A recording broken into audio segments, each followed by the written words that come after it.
लागे पारी छवई जोरिया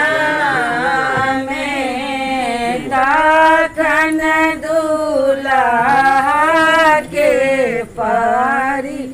छवई जोरिया में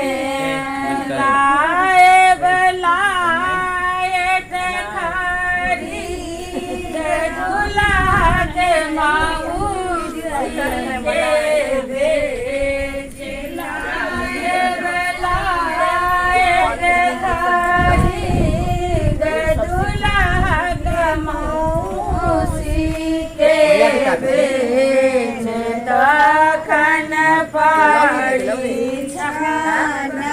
छवई जोड़िया में दूल्हा का हल छल सबे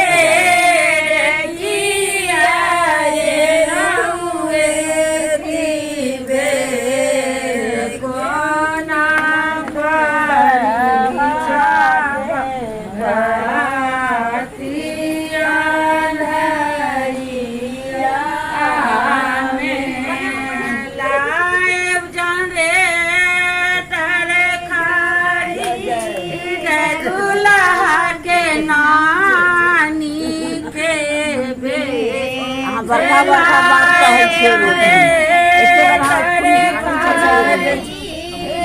दूल्हा के माँ बहिनी बच्चा के छोड़